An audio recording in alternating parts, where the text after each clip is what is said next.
We will continue now with our series talking about women and how they are God's divine help for man. हम हमारे series से आगे बढ़ेंगे जब हम पढ़ते आ रहे हैं कैसे स्त्रियां परमेश्वर के द्वारा पुरुषों के लिए दी गई एक दिव्य सहायक है।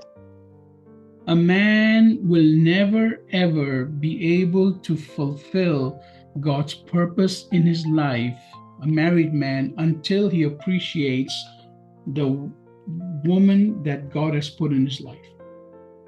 एक पुरुष अपने जीवन में पूर्ण तरीके से फलदायक या फिर प्रभावशाली या फिर पूरे कार्यों में सामर्थ नहीं हो पाएगा जब तक कि उसके जीवन में परमेश्वर ने दी हुई स्त्री का सम्मान करे और उसके द्वारा वो आशीष पाए।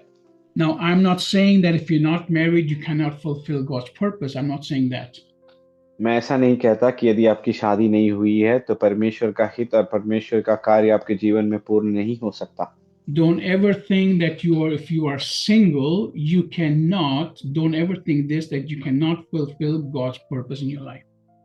और कभी ऐसा ना सोचिए यदि आप शादीशुदा नहीं है इसका मतलब परमेश्वर का हित आपके जीवन में कभी ऐसा पूर्ण नहीं होगा, ऐसा ना सोचिए।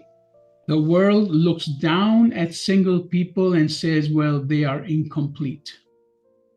दुनिया जिनकी शादी नहीं हुई और अकेले हैं उनको देखकर कहते हैं कि उनका जीवन पूर्ण नहीं है, ऐसा कहते हैं कुछ लोग। But the Bible tells us something completely different, where it says that if you are not married, do not become anxious or desperate to get married. और वचन ऐसा भी कहता है कि यदि तुम्हारी शादी नहीं हुई है तो तुम व्याकुलित और उसके लिए व्यस्त ना होना कि मेरी शादी नहीं हुई और हताश ना होना। But if you are a man and you are married, you need to understand the great gift that God has given you in the woman in your life. और आपकी शादी हुई है तो आपको ये समझना है आपके जीवन का सबसे बड़ा आशीष और पूर्णता ये है कि जो स्त्री आपके जीवन में परमेश्वर ने आपके लिए दी है। Let's continue with our series today, and we go deeper into the Word to understand everything God has spoken about the woman in the Bible.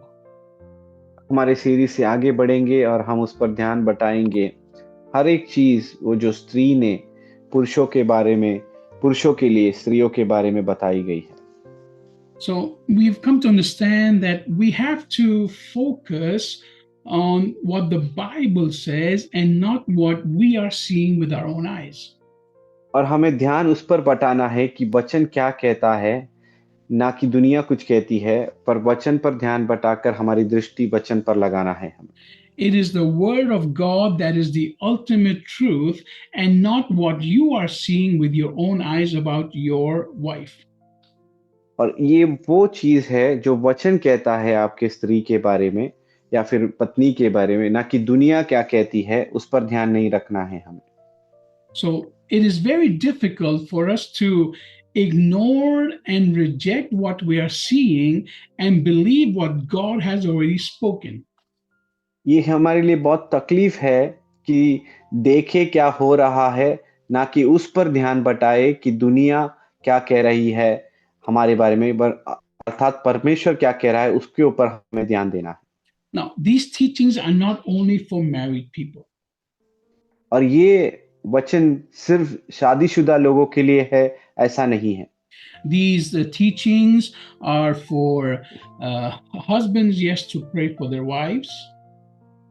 ये सीख हम जो देते हैं वो उन पतियों के लिए है जिनकी शादी हो चुकी है और उनके पत्नियों के लिए है। It is for single men to start to declare these things over their future wives. और ये उस पुरुषों के लिए या फिर व्यक्तियों के लिए है जो एकमात्र है और वो घोषित करे अपने भविष्य में आने वाली अपने सहधर्मिणी के लिए या फिर पत्नी के लिए, जो भी वाक्य हम अभी वचन कहते हैं आगे घोषणा करने के लिए। It is for mother-in-laws to speak this over their daughter-in-laws. और ये उन सासू माओं के लिए है जो उनकी बहुओं के ऊपर वो घोषणा कर सके वचन के अधिकार के द्वारा। It is also for fathers to speak this over the wives of their sons.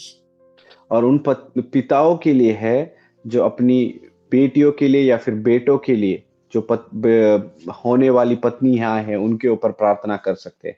If you want to have the godly wife or the godly daughter-in-law, you have to start to speak these promises over their lives.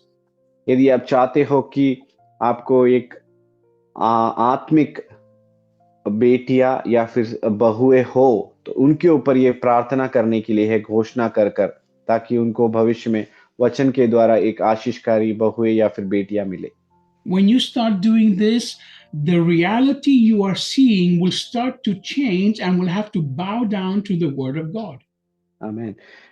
जब आप ऐसा करने लगोगे विश्वास के द्वारा, तो हकीकत जो है उसके बावजूद वो वचन के सामने घुटने टिकेगी और वचन के हिसाब से आशीषकारी जीवन होगा।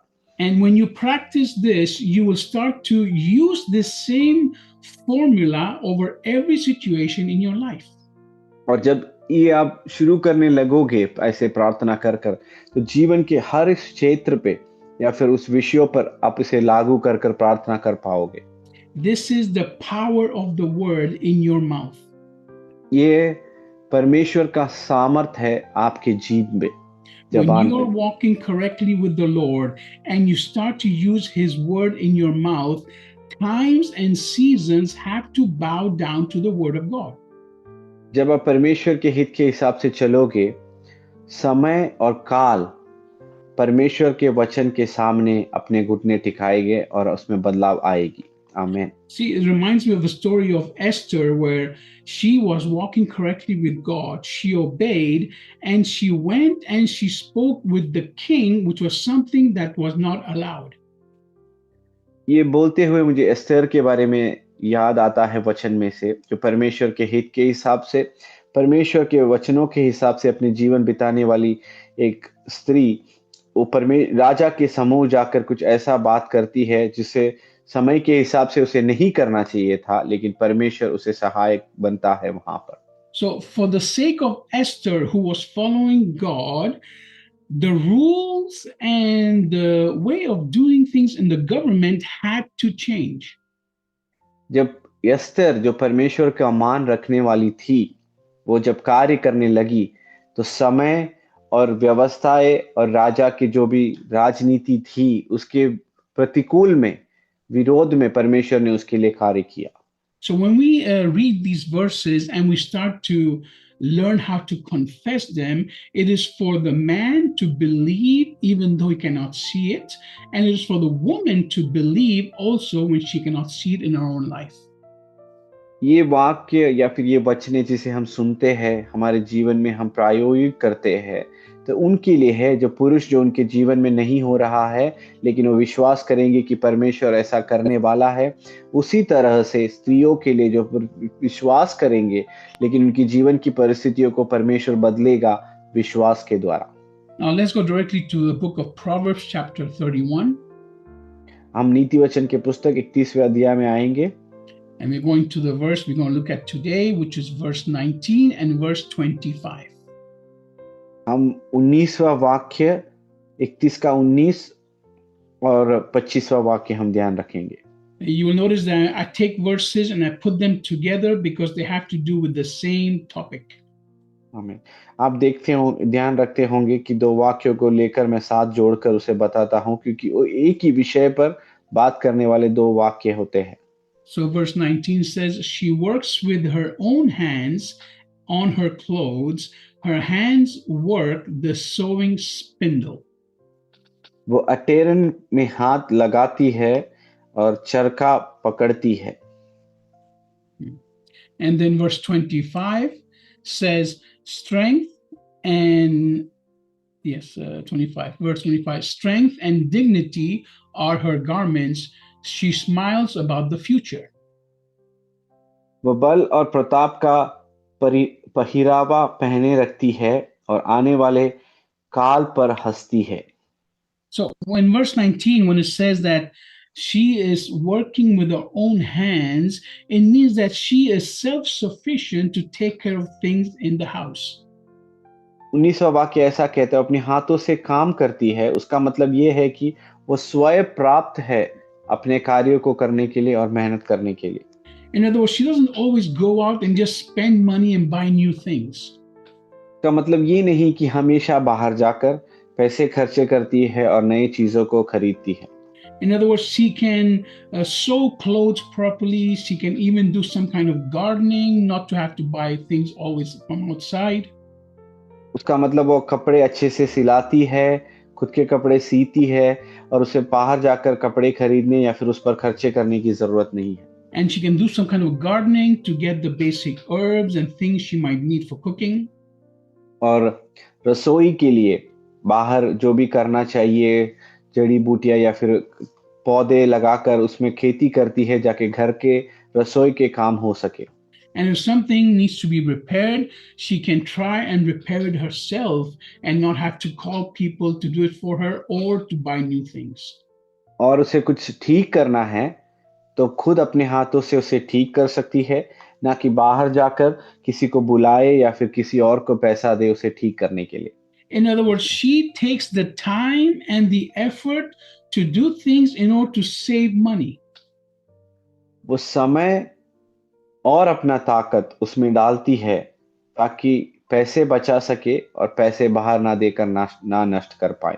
Now, when you look at your wife or even women, when you look at yourself, do you believe you are doing this and you can do this? और जब आप ये सुन रहे हो, स्त्रियां, जब आप अपने आप पर देखते हो या फिर आप ये सुन रहे हो, क्या आपको विश्वास है कि मैं ये कर रही हूँ या फिर आप ऐसे करते आ रहे हो? Then verse 25, और 25वां वाक्य, it says, strength and dignity are her words. यहाँ ऐसा कहता है, बल और प्रताप उसके वस्त्र है। In other words, she is someone that is constantly positive about the future. उसका सरल बातों में एक ऐसा व्यक्ति जो हर चीज में अच्छाई और अच्छा ही देखती है अपने भविष्य के बारे में।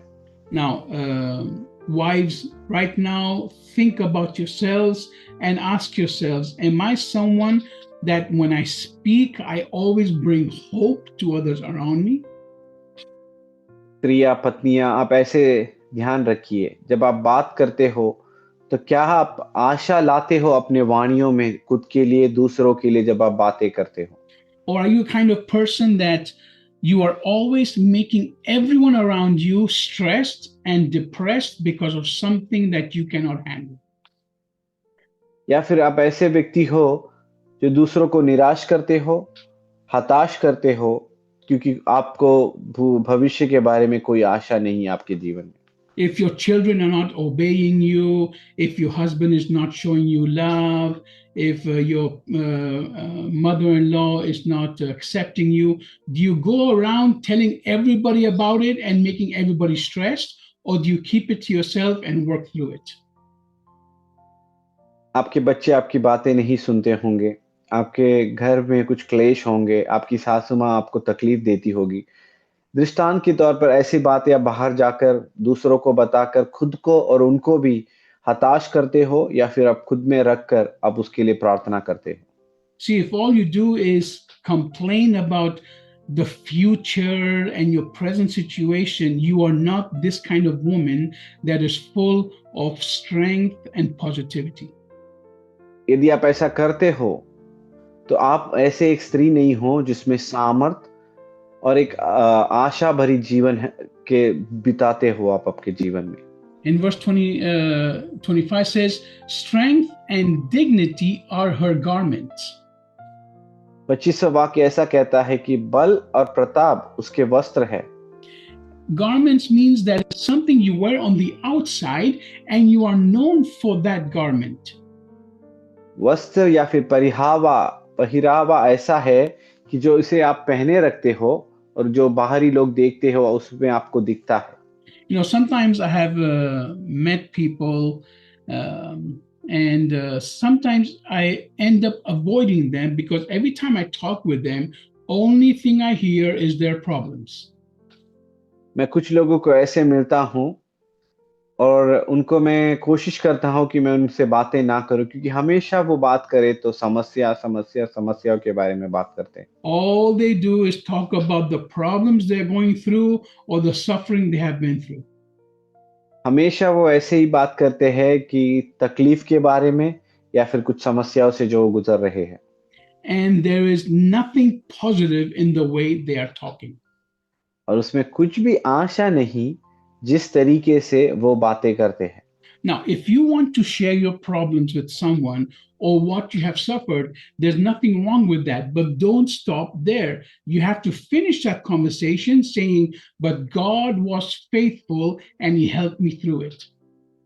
आपकी समस्याओं को, संकट को बांटने में कोई दिक्कत या फिर गलती नहीं है, लेकिन सिर्फ समस्या बोलकर समाप्त मत करना। आशा और प्रत्याशा के साथ आप कहना, परमेश्वर ने मुझे उस संकट में से सहायक बनाया, उस संकट में से मुझे पार करवाया, विजय दिया। Because if you're someone that always is simply complaining or talking about your suffering and you stop there and you don't finish with the positive testimony of God's work in your life, people will start to avoid you. यदि आप एक आशा भरी गवाही आपके समस्या के साथ आप उसके उत्तर में नहीं देते हो, तो लोग आपको बात करना आपसे रोक देंगे, क्योंकि आप हमेशा निराशा की बातें करते हो। So it is so important for us to focus on what God has spoken that we can become instead of what we are doing right now. इसके लिए आप कोई ऐसे हो, हम उस पर ध्यान बटाए जो यीशु हमसे क्या करता है, परमेश्वर हमें क्या किया, ना कि हमारे समस्याओं पर ध्यान बटाते हुए। Now let's go to verse 20, अब 20वें वाक्य में जाएंगे, which is the next attribute or next wonderful thing that we have in the woman. एक गुण जो एक स्त्री में होनी चाहिए, उसके बारे में वचन के द्वारा जो अगला गुण है, हम उसके बारे में पढ़ने वाले हैं। Verse 20 says, she reaches out to the poor, opening her hands to those in need. 20वां वाक्य ऐसा कहता है, वह दिन के लिए मिट्टी खोलती है और दरिद्रों को संभालने के लिए हाथ बढ़ाती है। In other words, she is someone that knows the needs around her. दूसरे शब्दों में वो ऐसी है जो अपने आसपास में जो लोग हैं, उनकी जरूरतों को वो समझती है। आमीन। In other words, she's not someone that, okay, I have my house, I have my car, I have my clothes, but I don't care about people around me who might need things. वो ऐसी व्यक्ति नहीं है या फिर स्त्री नहीं है, हाँ मुझे ऐसी ज़रूरतें हैं, बाकी लोगों को मैं ध्यान नहीं रखूंगी, उनका देखभाल नहीं करूंगी, या फिर मेरे पड़ोसी या फिर मेरे रिश्तेदार, लेकिन वो दूसरों का भी ख्याल रखती है। ऐसे गुण वाली एक स्त्री है। In other words, she is someone God uses to bless the needy people around her. हमें दूसरे और शब्दों में वो ऐसी एक बहन या फिर स्त्री है जिसको परमेश्वर उपयोग में लाता है, जिनको जरूरत है, उनके जरूरतों को पूर्ण करने के लिए और एक सहायक बनने के लिए परमेश्वर उन्हें प्राप्त करता है। Praise You see, God. women are the best evangelists in the world. Thank you, Jesus. Amen. स्त्रियां अच्छी एक सुसमाचारक है इस दुनिया में, जो परमेश्वर के सुसमाचार को, वाणी को फैला सके। Now, not because they are the best preachers or with the best message, but the way they behave with people around them, they represent Jesus Christ. आमीन।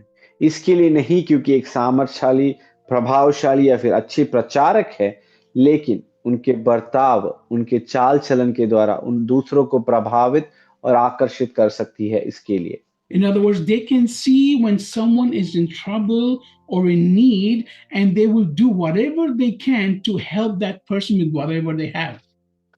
दूसरे शब्दों में वो दूसरों के जरूरतों को समझकर, उनके कमियों को समझकर, उन्हें सहायक बनने के लिए और उस कमी में शामिल होकर उन्हें मदद करने के लिए वो प्रभावशाली है। Praise God. And she will take from what she has, sacrifice herself, and help people that she doesn't even know that are around her.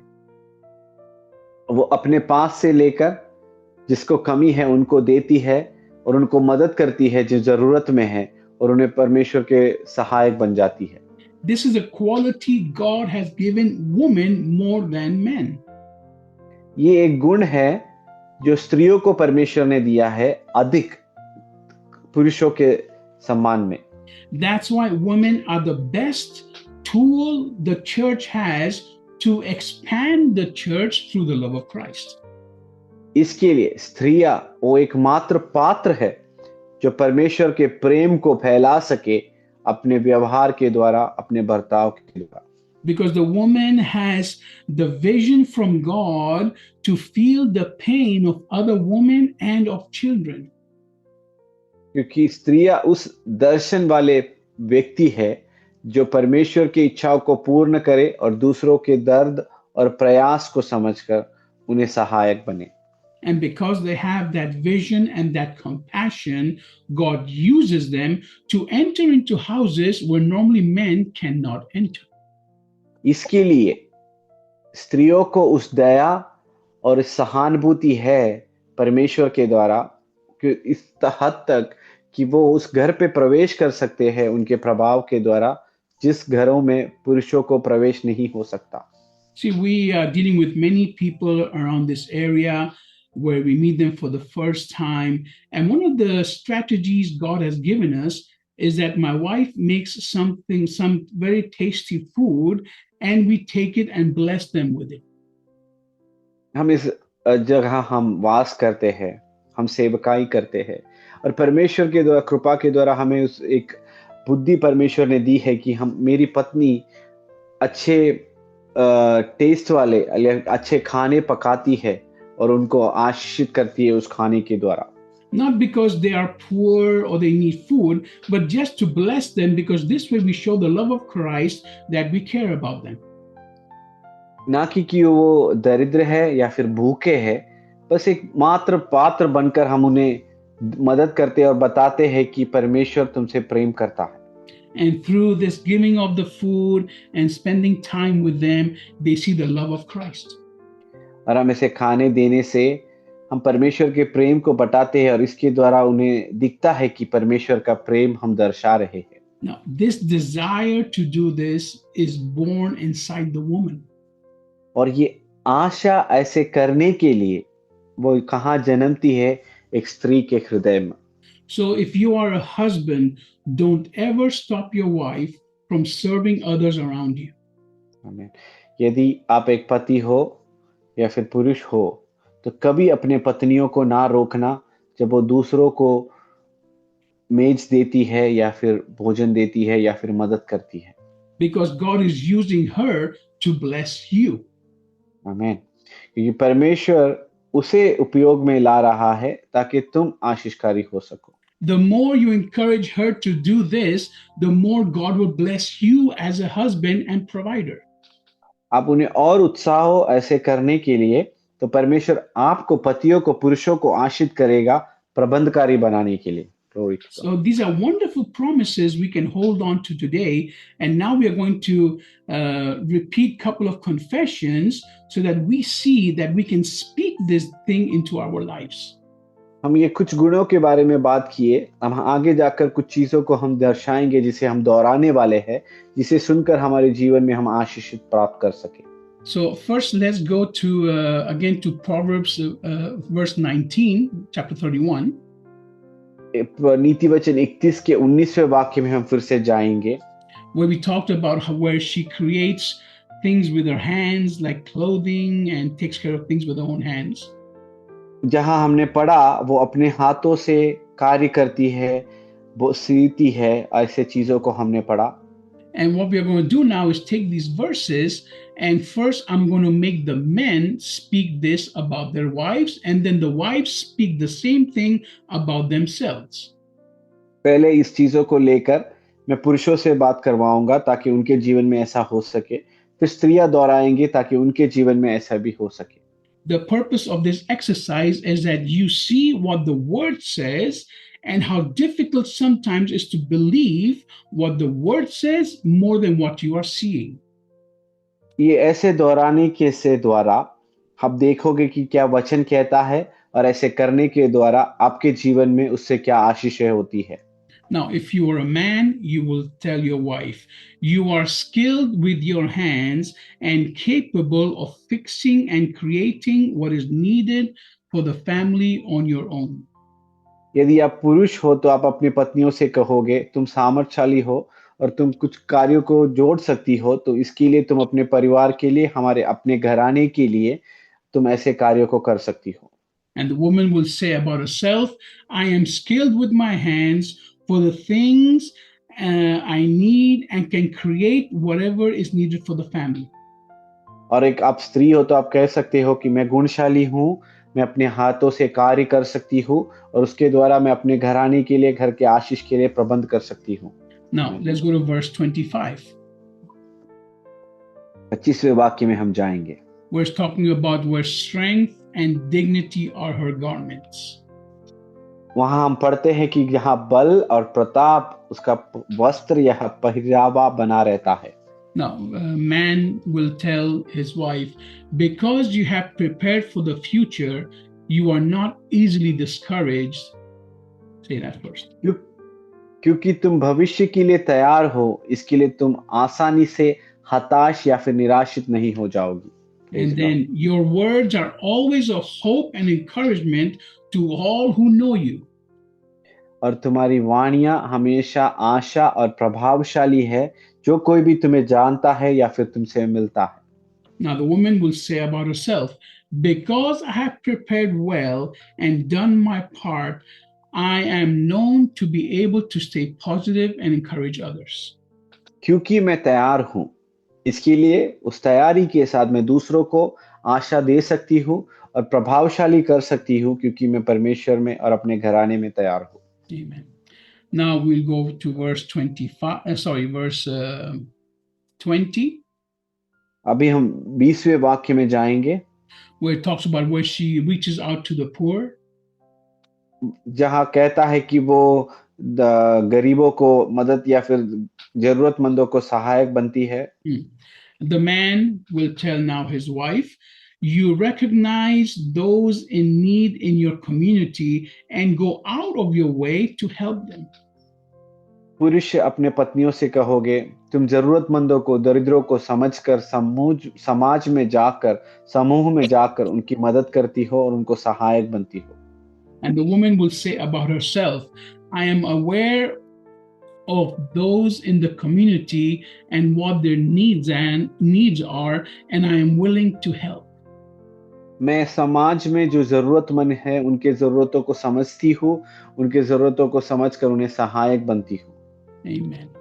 So as you did these confessions, you must have realized that some of them were hard to say. आप ये कबूलनामा या फिर स्वीकारते हुए आप बोलते वक्त आपको समझ में आया होगा, कुछ वाणियां कठोर है आपके जबान से उसे आपको दोहराने के लिए। Now, when we finish this series, I'm going to do one Sunday service where we will only do these confessions. ये सीरीज समाप्त होने के बाद एक संडे हम सिर्फ इस कबूलनामा या फिर इस स्वीकार करते हुए इस वाणियों को सिर्फ हम दोहराते रहेंगे। And it will be something that it will help you to see where you are failing as a man to encourage your wife, or as a wife to believe what the word says. और ऐसे करने से आपको उस भाग पे समझ में आएगा, एक पति होने के द्वारा या फिर एक पत्नी होने के द्वारा किस किस क्षेत्रों में, जीवन के भागों में हम हार जाते हैं, उसे समझकर हमें ठीक कर कर आत्मिक तौर पर आगे बढ़ सके। Now, why do we do this, and why am I putting so much emphasis on believing what the word says? और मैं क्यों ऐसे कर रहा हूं और क्यों उस चीजों पर मैं ज्यादा भार दे रहा हूं ऐसे करने के लिए? Because what the word says is always taking priority and is always the truth compared to what you see or what you hear. वचन कहता है कि उसे मूल दो जो तुम्हें दिखता है वचन के आधार पर और तुम कान से अपने सुनते हो। What others have spoken around you is not the truth. जो दूसरे आपके आसपास में आपके बारे में कहे वो नहीं है आपकी सच्चाई। There might be some truth in it, but it's not the absolute truth. उसमें कुछ सच्चाई होगी, लेकिन वो पूर्ण सच्चाई नहीं है आपके बारे में। Praise You God. might have some faults in your life and places where you fail. And yes, that is true, but that is not your final destiny. आपके जीवन में कुछ गिरावटें आई होगी, कुछ रुकावटें आई होगी, लेकिन वो आपके भविष्य का अंत नहीं है, या फिर वहां जाकर आप नहीं रुकते हो। What the Bible says is your ultimate reality Amen. if you Praise God. only start to believe it. आमीन। जो वचन कहता है वो ही है आपके जीवन की सच्चाई, और उस वहीं पर जाकर हमें रुकना चाहिए और जीवन पूर्ण हो जाता है। So these confessions we are doing and these things we are studying, they are actually a process of emotional healing, both for the man and for the woman. ये कबूलनामाएं जो हम वचन के द्वारा करते हैं, वो दोनों पुरुषों और स्त्री के लिए मानसिक बदलाव में या फिर उन्हें अपने आप को चंगाई प्राप्त करने के लिए एक सहायक है। Because the woman will start to cancel every negative word they heard about themselves and they will start to confess what the Bible says about themselves. और वो स्त्रियों को उनके बारे में कही होगी हर बुरी बातें या फिर गलत बातें या फिर कमजोरियों को परमेश्वर के नाम पर कैंसल करने के लिए और जीवन के उस मोड़ पर जाने के लिए जहां परमेश्वर ने उनके लिए चुनकर रखा है। At the same time, the husbands will start to encourage their wives with these truths, and therefore their wives become the perfect help for their lives. और पुरुषों के लिए यदि आपने ऐसी वाणियां कही हो या दूसरों ने कही हो, उसे कैंसल कर कर पूर्ण रीति से समाप्त कर कर वचन के द्वारा उन्हें एक सहायक, अपने जीवन में एक आशीषित बनाने के लिए परमेश्वर के द्वारा हम इस वाणियों को दोहराएंगे। And once you are both surrendered to the word of God and healed, in your emotions, God will start to use you as a couple for others around you. जब परमेश्वर आपके लिए इस वाणियों को लेकर आपके जीवन में चंगाई देगा, तो एक परिवार के द्वारा एक होकर दूसरों को आशीष के लिए, कलीसिया के लिए और व्यक्तिगत जीवन की आशीष के लिए परमेश्वर आपको उपयोग में लाएगा। Praise When God. you start healing yourself as a couple and a family, you will be an example of God's original plan for the world. जब आपके जीवन में परिवार के द्वारा दो व्यक्तियों में चंगाई होगी, मानसिक चंगाई, तब परमेश्वर के राज्य में एक होकर आप दोनों को परमेश्वर स्त्री और पुरुष को, पति पत्नी को उपयोग में लाएगा। Now, if you're not someone who is reading the word of God or surrender to Jesus Christ, you have no hope whatsoever. यदि आप कोई परमेश्वर के वचन को नहीं पढ़ते हो या फिर नहीं मानते हो, तो मैं खेद के साथ कहना चाहता हूं आपके जीवन में कोई आशा नहीं हो सकता। Because there's nothing and no one who can help you to restore what sin has destroyed in your life. कोई भी व्यक्ति, कोई भी चीज आपको पुनर्स्थिति पर नहीं ला सकता, क्योंकि आपके जीवन में कोई आशा ही नहीं और कोई सहायक भी नहीं बन सकता यदि आप परमेश्वर में विश्वास नहीं करोगे तो। If you're not someone who is following Jesus Christ and you're having problems in your marriage, I encourage you to just come and try these verses and you will see a change in your life. Hallelujah. यदि आप कोई हो जो यीशु मसीह में विश्वास नहीं करते हो, मैं आपको उत्साहित करता हूं, आशा देता हूं, आकर परमेश्वर को चक्कर जानिए। परमेश्वर तुम्हारे पारिवारिक जीवन में कार्य करेगा और तुम्हारे जीवन में बदलावट करेगा। आमीन। Because God will not change the person that is wrong. He will change you first and make you understand who you are in God. परमेश्वर उस गलत व्यक्ति को नहीं सुधारेगा, परमेश्वर पहले आपको बदलाव लाएगा और आपको समझाएगा कि आप परमेश्वर में कौन हो, फिर परमेश्वर जीवन में कार्य करेगा। This is the power of the cross. आमीन। यही क्रूस का या फिर क्रॉस का सामर्थ या फिर शक्ति है। When we surrender to Jesus Christ, we die at the cross the way we are, and then we are born again to the way God wants us to live. यही क्रूस का सामर्थ है। आपका शारीरिक व्यक्ति या फिर मानसिक व्यक्ति क्रूस पर मरता है, फिर आपका आत्मिक व्यक्ति जी उठता है यीशु मसीह के पुनर्जीवन समान और आपके जीवन में बदलाव आता है। That's Glory why to we God. call it being born again. आमेन। इसके लिए एक पुनर्जीवन हमें कहते हैं या फिर नया जीवन हम उसे कहते हैं। Praise In God. other words, a new life starts with Jesus Christ, where everything now is guided by Him and everything is surrendered to Him. एक नया जीवन शुरू होता है इसीलिए क्योंकि एक यीशु मसीह में और परमेश्वर में निहित हमारा जीवन शुरू होता है जब हम परमेश्वर को जानते हैं। If Glory you to don't God. know Jesus Christ and you want to know Him, do contact us. We will teach you and guide you how to surrender to His feet. यदि आप यीशु मसीह को नहीं जानते तो हमारे साथ हमें लिखिए, हमारे संबंध में आइए, हम आपकी मदद करेंगे, सहायक बनेंगे ताकि आप परमेश्वर यीशु मसीह को जान सके। Jesus Christ is right now knocking at the door of your heart. परमेश्वर आपके हृदय के द्वार पर खड़े रहकर खटखटा रहा है। Not only for the unbeliever, but also for the believer. ना कि एक अविश्वासी के लिए परंतु एक विश्वासी के लिए भी। If you Praise open up the door of your heart and let Him in, He will come in and eat with you. आमीन। यदि आप अपने द्वार को खोलकर उसे प्रवेश दोगे तो आपके साथ आकर वो भोजन करेगा। In other words, He will spend time with you and He will help you restore everything in your life. वो आपको पुनर्जीवित में लाएगा, आपके जीवन को स्थिति पे लाएगा जब आप यीशु मसीह को अपने जीवन में प्रवेश दोगे। And I'm telling you right now, there's no better experience in your life Amen. than knowing that Jesus Christ, the creator of the world, is living inside your heart. आमीन।